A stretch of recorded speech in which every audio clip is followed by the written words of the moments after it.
Sa Cordillera Region, pinaghahandaan na ang posibleng landslide. Sa puntong ito, magkakausap natin si Julius Santos, Operations Officer ng Baguio City CDRRMO. Magandang tanghali po sa inyo, sir.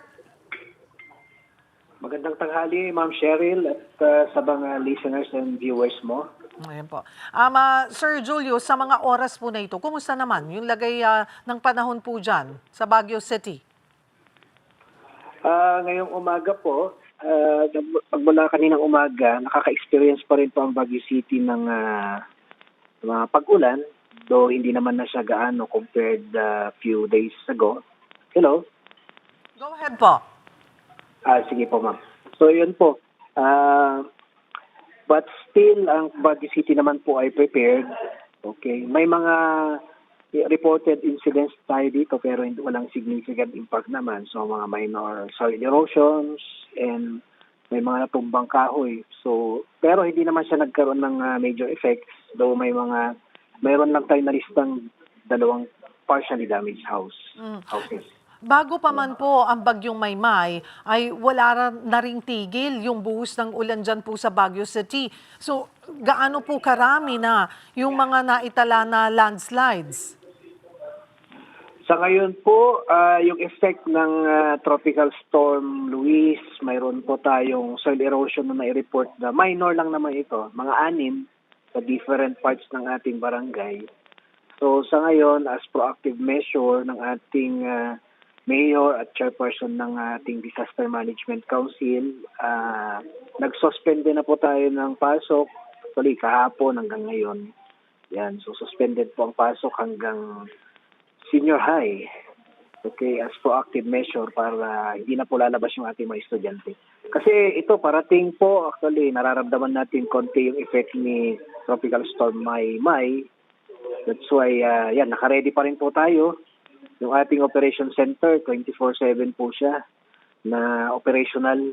Yung members ng council natin, yung mga response members ng council natin ay naka-blue alert kasi po tayo, so naka-standby po sila so that anytime na may mga incidents ay agad-agad po tayo makaka-responde, Ma'am Cheryl.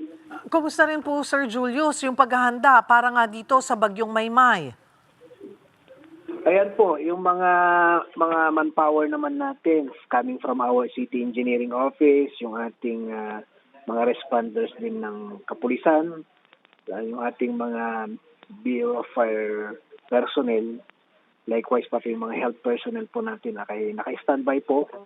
So anytime kung may mga insidente, meron pong magre-responde. So tinitignan din natin yung mga possibility na may mga matutugbang punong kahoy. So yung mga areas po na identify na naman namin na prone sa mga minor flash flooding and soil erosion, ay naabisuhan po ng ating mga barangays. We have 128 barangays na activated din kasi sila po yung frontliners natin. So, sila po yung nag-aabiso so that preemptively mag-evacuate yung mga pamilya na nakatira doon sa mga identified natin na hazard-prone areas. Magsasagawa ba ng preemptive evacuation o may mga nailikas na rin po? Yung mga affected noong tropical cyclone Luis ay actually hindi naman sila nasa loob ng evacuation areas. So pumunta lang sila sa mga relatives nila na mas safe.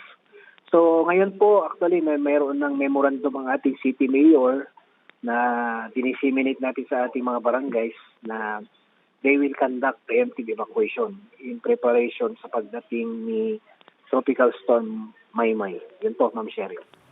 Kung may mga residente po na gustong magpalikas, paano po sila makikipag-ugnayan sa inyo? Yes po, naabisuhan po sila just to coordinate with their barangay officials or they can call our 911, yung hotline po ng ating Emergency Operation Center para matulungan po sila kung kailangan nila ng vehicle para may transport po sila sa ating mga evacuation centers. Kasi open na po yung ating evacuation centers para mag-accommodate ng mga lilikas, Ma'am Cheryl. Handa naman po ba ang lahat ng sangay ng LGU para magbigay nga po ng agarang tulong sa mga maaapektuhan, sir? At sapat naman din po ba yung supply ng relief goods sakaling may mga residente po na maapektuhan nga? Yes po, as with regards to our stock stockpiled na relief items. Meron po tayong mga food and non-food items, including mga hygiene kits. Naka-ready po yan. Anytime may mga affected tayo, may bibigay agad sa kanila. So we have ample supply. Kung magkulang man, mayroon po tayong reserve sa ating regional DSWD. Anytime pwede tayong kumuha sa kanila. Sa ating mga responders, yan po, naka-ready po sila. So lahat po, including sa health, sa ating mga kapulisan, sa ating mga rescuers, naka-ready po anytime. Marami pong salamat at mag-iingat po kayo dyan, Julius Santos, Operations Officer ng Baguio City CDRRMO.